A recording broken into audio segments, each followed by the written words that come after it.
जी। ओम। योग दर्शन में विभूतिपाद, तृतीय विभूतिपाद के 17वें सूत्र को हम लोग पढ़ रहे हैं, जिसमें केवल 2 ही पैराग्राफ बचे हैं, शेष हैं।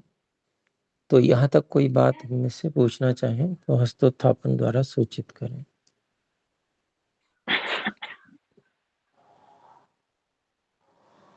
भाई खुशीराम जी से निवेदन है, कृपया अपने माइक को म्यूट कर लीजिए। धन्यवाद। जी, तो हम आगे बढ़ सकते हैं। देखिए,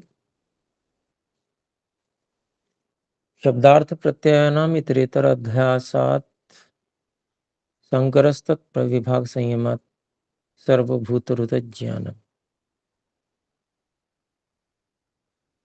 तो इसमें तत्प्रविभाग, इसके विषय में आगे बताया गया है। तेषां शब्दार्थ प्रत्ययानाम प्रविभागः। तो तत्प्रविभाग मतलब उन जो शब्द, अर्थ और ज्ञान, उनको अलग अलग करके समझना। उदाहरण देते हैं, तद्यथा श्वेतते प्रसाद प्रासाद इति।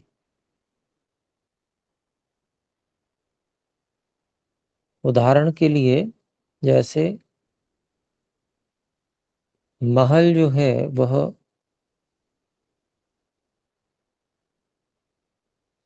उसको सफेदी की जा रही है, या मतलब उसको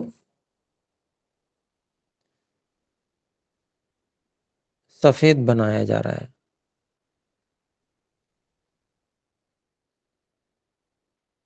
इति क्रियार्थः श्वेतः प्रसाद इति।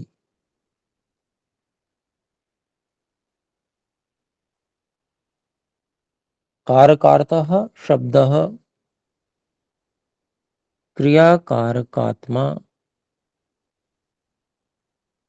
तदर्थः प्रत्ययश्च।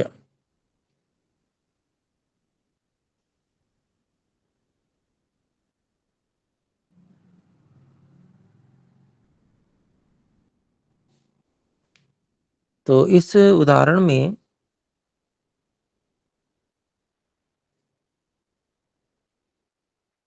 श्वेतते,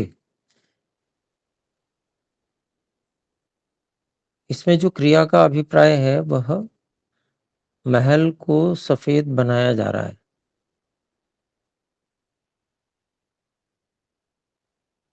और कारकार्थ, कारक का जो अर्थ है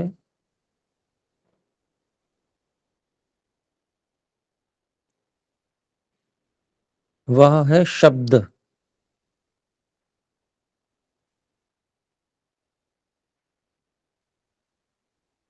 जो शब्द बोले जा रहे हैं।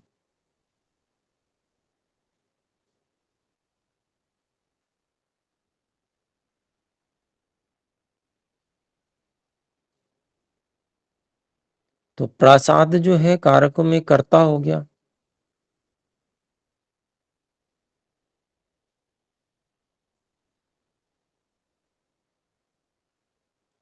और श्वेतते क्रिया हो गई।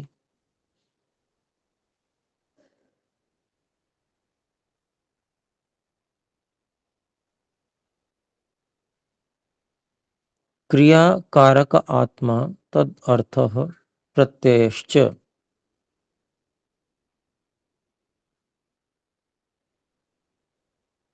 तो क्रिया और कारक स्वरूप वाला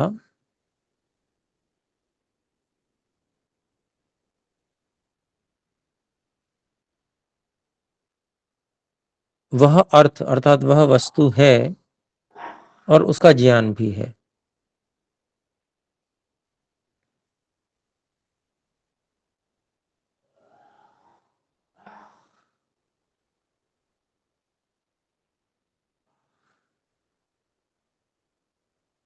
एक तो श्वेतते है,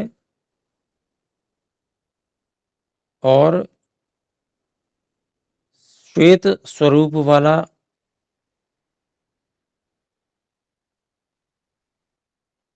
जो प्रासाद है और उस प्रासाद का ज्ञान, ये 3 चीजें हैं।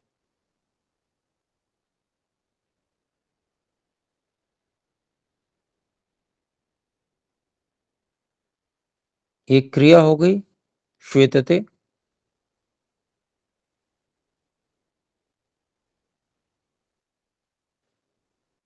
अर्थात सफेदी के रूप में आता जा रहा है। फिर कारक का स्वरूप हो गया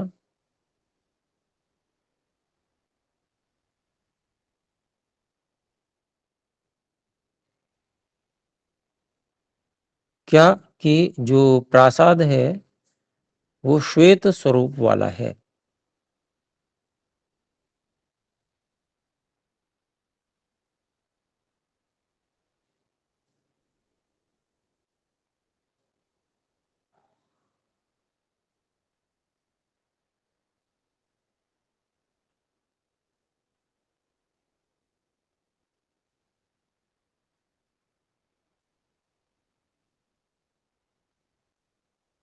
और नहीं, अर्थ हो गया वो, कि श्वेत स्वरूप वाला जो प्रासाद है वो अर्थ हो गया, अर्थात वस्तु हो गई। और फिर तीसरा हो गया प्रत्यय, ज्ञान, अर्थात वो जो सफेद रंग का प्रासाद है वो उसका ज्ञान हो रहा है। तो 3 चीजें हो गई, क्रिया कारक स्वरूप वाला तो वाक्य हो गया, और फिर एक वस्तु हो गई और उसका ज्ञान हो गया, 3 चीजें हो गई। इसको फिर से देखते हैं। तेषाम शब्दार्थ प्रत्ययानाम प्रविभाग, उन शब्द अर्थ और ज्ञान इनका अलग अलग करके देखना।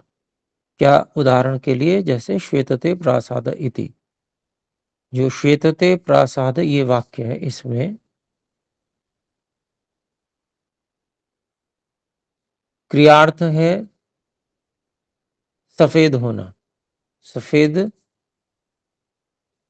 हो रहा है, सफेद होना। और प्रासाद क्या है? वो कारक का अर्थ हुआ, कारक हुआ, कर्ता कारक।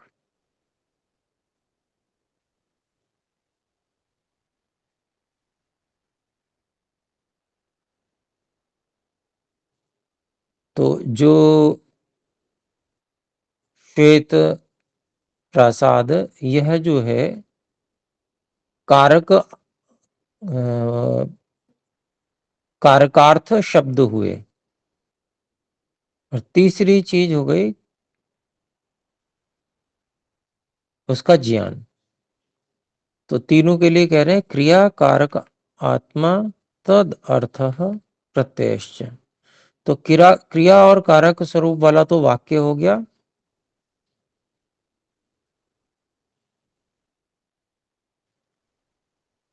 फिर तदर्थ,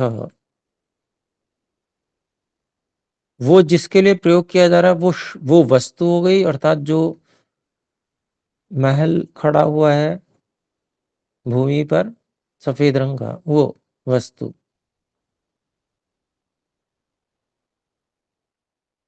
और फिर तीसरी चीज हो गई प्रत्यय च, उसका ज्ञान।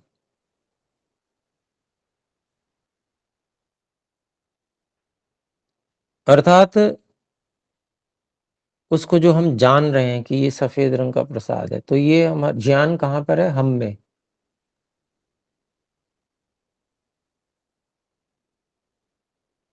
तो क्रिया और कारक का स्वरूप क्या है? वाणी का विषय है। वस्तु जो है वो भूमि के ऊपर दीवार इत्यादि सब उस रूप में, महल के रूप में है, सफेद रंग की वस्तु। और उसका ज्ञान जो है हमारे अंदर, जैसे हम उसको देखकर उस ज्ञान को समझ रहे हैं। फिर आगे कहते हैं कस्मात, इनका प्रविभाग कैसे?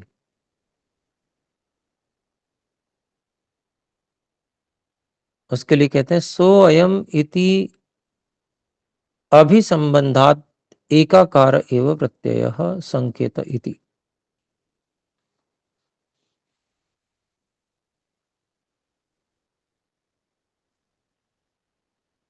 तो वह यह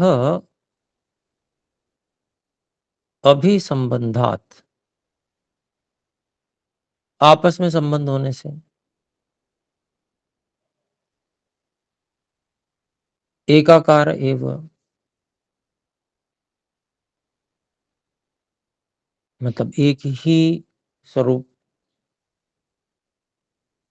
जैसा है, प्रत्यय है, ज्ञान और संकेत जो शब्द संकेत हैं,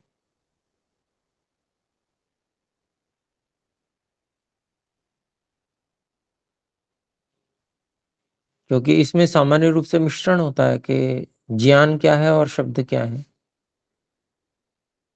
वस्तु तो सामने खड़ी हुई है।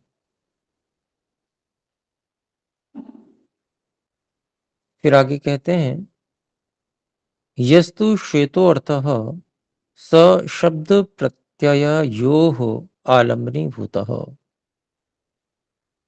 और जो तो सफेद वस्तु है, महल रूपी वस्तु है, वह शब्द और ज्ञान इन दोनों का आधार बनी हुई होती है।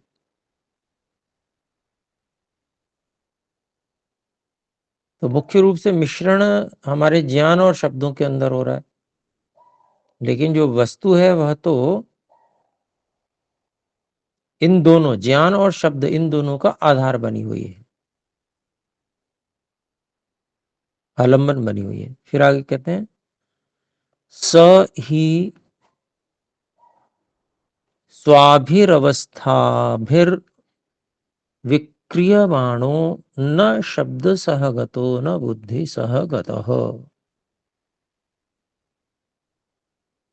वह, अर्थ के बारे में करेंगे, वह वस्तु महल ही निश्चय से, स्वाभिः अवस्थाभिः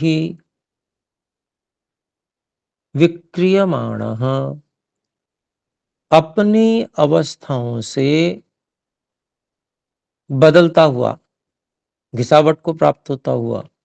अवस्थाएं बदलती रहती है ना किसी भी वस्तु में, घड़े में जैसे अवस्था बदलती रहती है हर क्षण में, ऐसे ही वह जो वस्तु है वह भी अपनी अवस्थाओं से आगे बढ़ता हुआ, अर्थात गुजरता हुआ, या उसमें विकृति आती है जो भी, घिसावट आदि आते हुए, न शब्द सहगतो, ना तो वो शब्द के साथ में इस प्रकार से घिसावट को प्राप्त हो रहा है, और ना बुद्धि सहगत, ना ही घिसावट जो है ज्ञान में आ रही है। विक्रियमाण माण जो शब्द है वो केवल अर्थ में घट रहा है।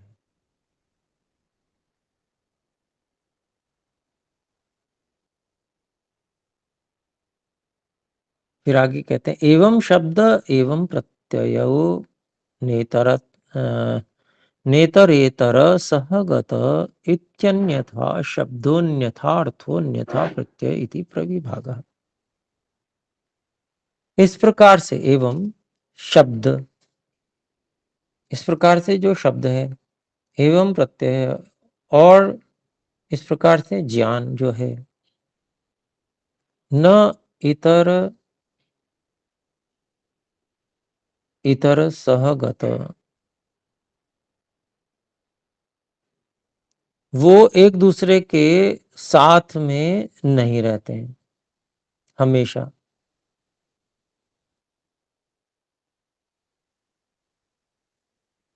इति अन्यथा शब्दों अन्यथा अर्थः।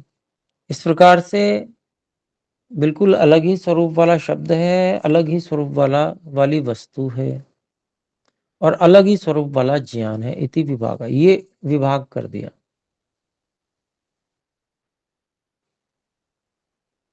भाई प्रसाद के साथ ही कोई श्वेत शब्द का प्रयोग तो हुआ नहीं, श्वेत वस्त्र, के साथ भी प्रयोग हो सकता है। प्रसाद भी अन्य किसी शब्द के साथ प्रयोग हो सकता है।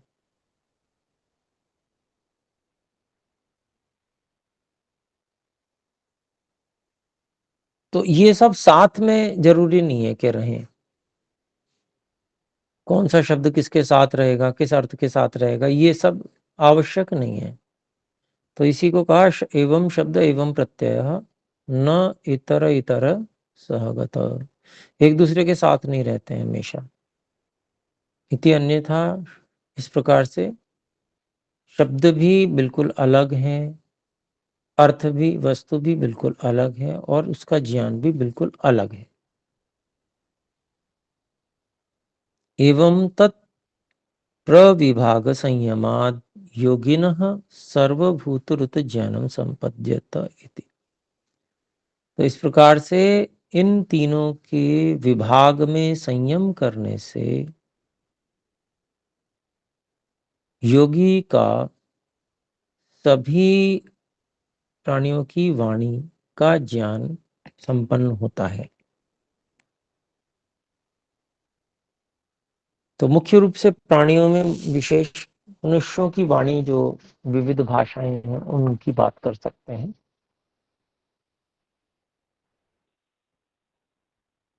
क्योंकि प्रकट और स्पष्ट वाणी मनुष्य ही बोलते हैं, और उसी का यहाँ पर सर्वत्र उदाहरण दिया हुआ है। तो शब्द, अर्थ और उसके ज्ञान, इन तीनों में जब व्यक्ति संयम करता है, योगी संयम करता है, उनके संबंध को समझता है, और अलग अलग तीनों को जानता है कि भाई ये शब्द इस वस्तु के लिए, इस परिस्थिति में प्रयोग किया गया, तो वो वस्तु उस शब्द के साथ ज्ञान में आ जाती है, और यह योगी उस भाषा को समझने लगता है। तो अभिप्राय क्या है कि यह संयम करने के लिए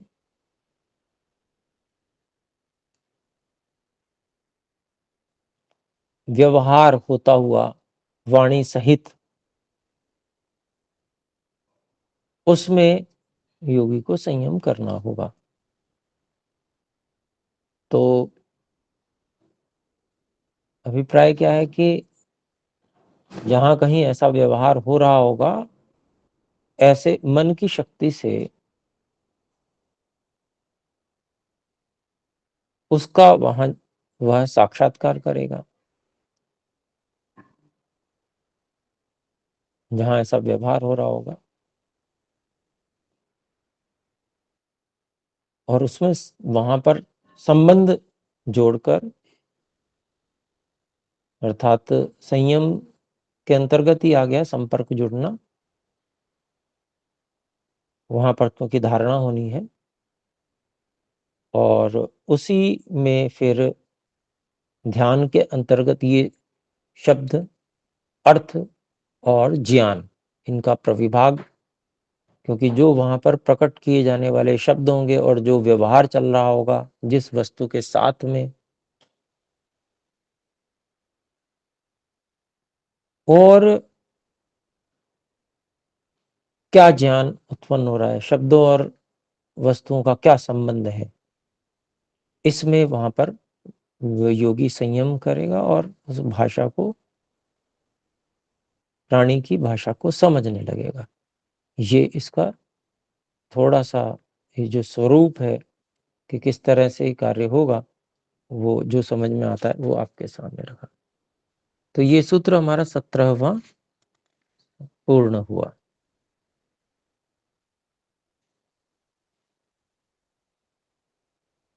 अब हम 18वें सूत्र की ओर चलते हैं। जी अजित जी बोले। नमस्ते जी। नमस्ते क्षमा जी। करें, मेरा नेट नहीं था, इसलिए हाँ, थोड़ा लेट हो गया। ये क्रिया कारक और स्वरूप का पहले जो भाग था, ये क्या था? मुझे पता थोड़ा ये तो भाग तो हमको मालूम हो गया, लेकिन इससे पहले काल से जी, कौन इसकी सारी रिकॉर्डिंग आपको उपलब्ध हो जाएगी, तो एक बार फिर से सुन लीजिएगा। ठीक है जी भाई अजीत जी। जी धन्यवाद। नमस्ते। नमस्ते जी। तो अगला सूत्र है 18वां सूत्र, संस्कार साक्षात्करणात् पूर्व जाति ज्ञानम। तो ये सूत्र का जो सीधा सीधा अभिप्राय निकलता है, वैसे तो हम इसका भाष्य निकले पढ़ेंगे पूरा, तो इसमें संस्कारों का साक्षात्कार करने से पूर्व जाति, अर्थात अभी जो जाति प्राप्त है तो मनुष्य जाति प्राप्त है, उसमें व्यक्ति योग अभ्यास कर सकता है, कर रहा है। पूर्व जन्मों में उसको कर्म के अनुसार क्या क्या फल मिले, तो यह भी वहां पर वह जान सकता है संयम के द्वारा। तो संयम संस्कारों में करना पड़ेगा।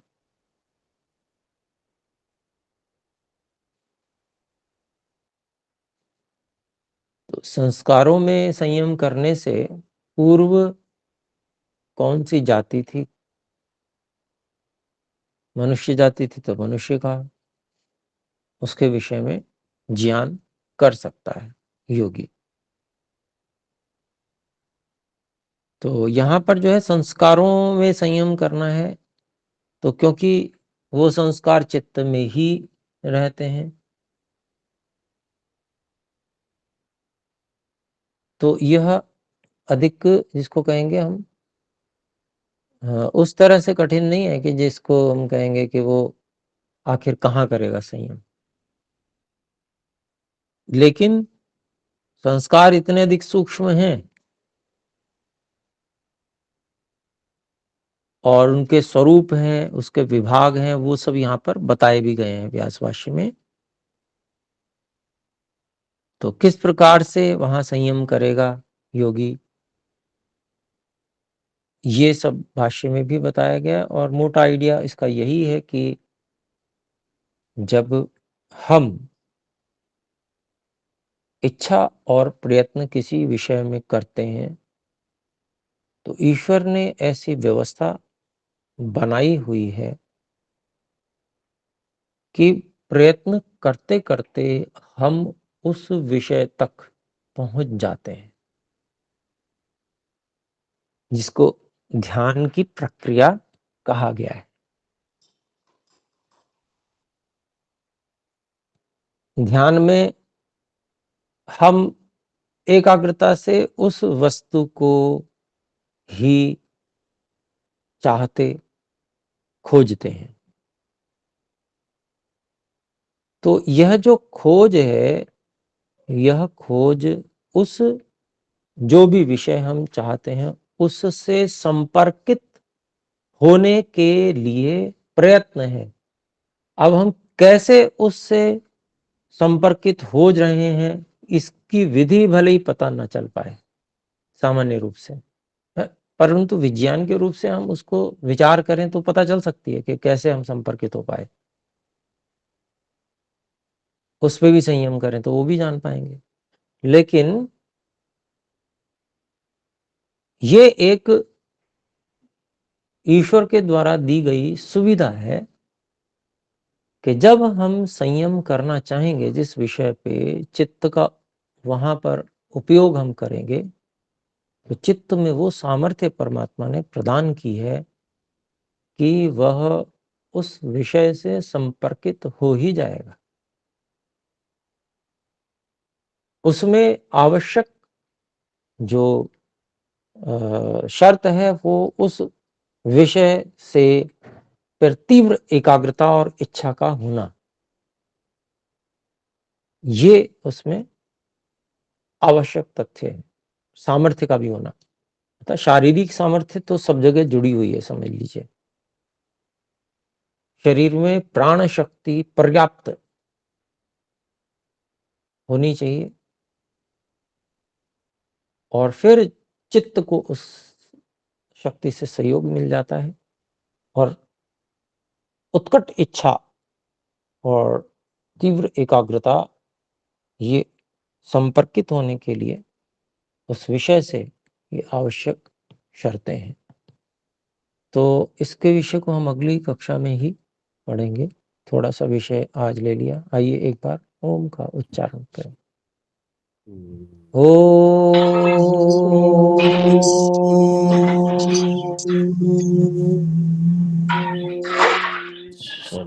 सभी को सादर नमस्कार।